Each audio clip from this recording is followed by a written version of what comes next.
Well, ladies and gentlemen, we knew this was going to happen. We knew this story was going to start happening because now people are starting to cope and seethe over Concord's player numbers. They are trying to come up with any possible explanation for why the numbers are bad. They're even trying to say that anyone saying the numbers are bad are detractors. Yes, ladies and gentlemen, apparently we are detractors for Concord because we're simply stating the fact that the game is a massive flop currently if the numbers for beta is any inclination.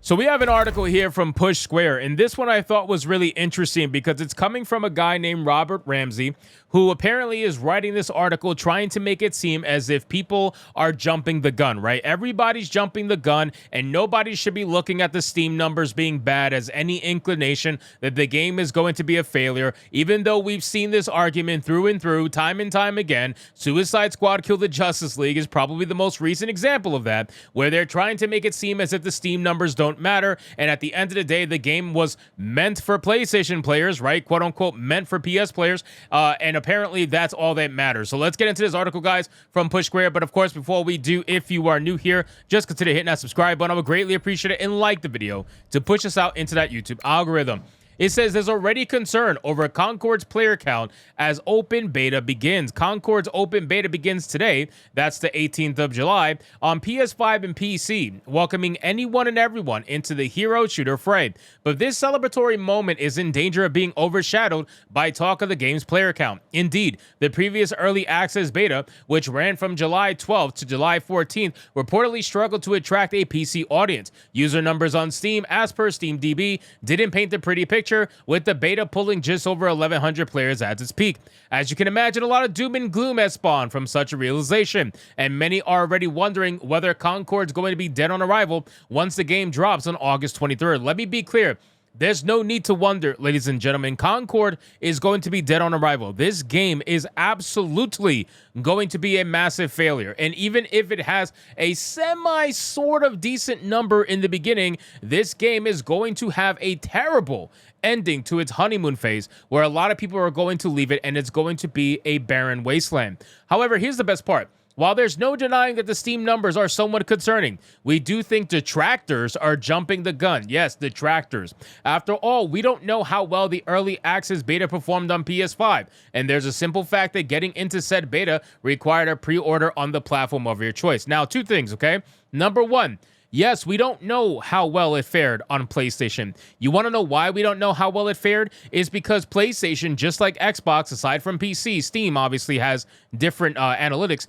PlayStation has decided that they're not going to be transparent with their numbers. They're not going to be transparent with their player base. They're not going to be transparent with the information such as that would allow us to determine whether or not a game is successful or not, because they don't want investors to get upset. They don't want investors to get scared. They want to sell the story to the investors that this game is a massive win. They'll talk about pre-order numbers. They'll talk about anything under the sun, active user count, whatever. They'll talk about all that, but at the end of the day, they don't want to actually be transparent.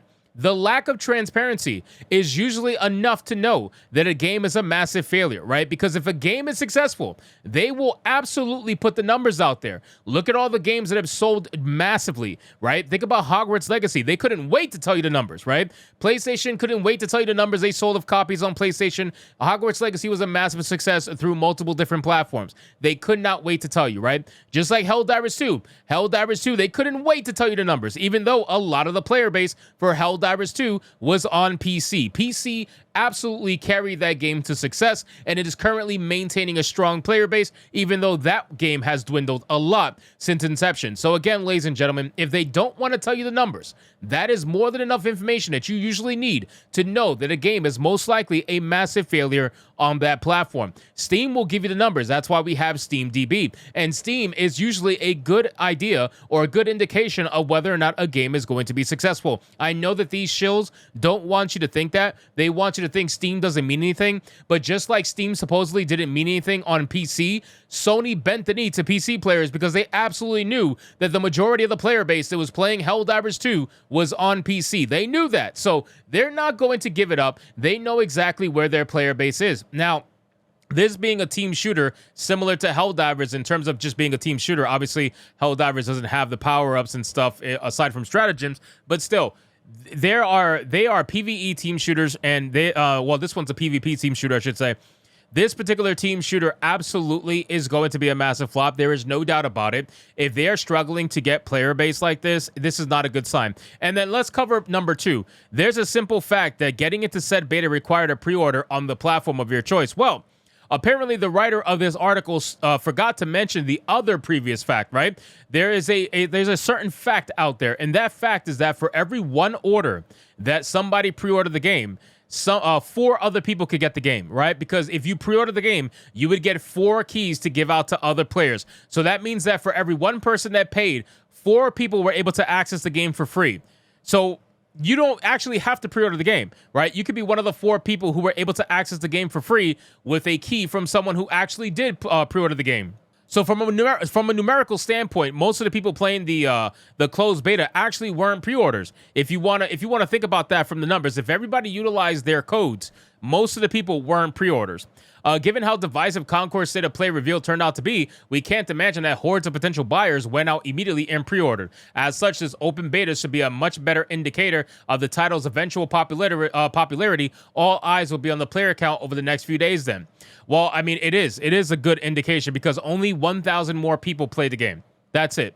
1,000 more people played the game from closed beta. That was it. That's literally it. This game is a massive flop, ladies and gentlemen. There is no other way to put it other than that. And then this article actually goes into the biggest issue with this game. Still, there was always going to be some sort of discussion over CONCORD's $40 price tag, which could end up being a key factor in terms of game's overall success.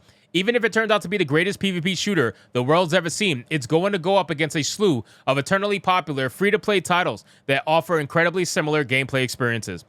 Ladies and gentlemen, this right here is what's going to kill the game, okay? I'm just telling you flat out. The $40 entry fee for CONCORD is going to kill the game. There is no doubt about it. There are so many games out there, 2 of which that are very popular, but there's so many free-to-play games out there that people would rather play. Nobody wants to pay $40 for a team shooter. Unfortunately, for the developers of CONCORD, they're about 5 to 10 years too late, right? I guess they don't realize that this particular business model of team shooter live service game has to have a free-to-play entry in order for it to be even somewhat competitive. There's no way they're going to be able to charge money and be able to be competitive. That's just the truth of it. So if they want to compete, I wouldn't be shocked if this game ends up going free-to-play at some point in time. Whether or not it does or doesn't, obviously time will tell, but I gotta wonder how they're gonna justify it to the people who are about to drop $40 on this game if they decide to go free to play, let's say, 6 months to a year from now. So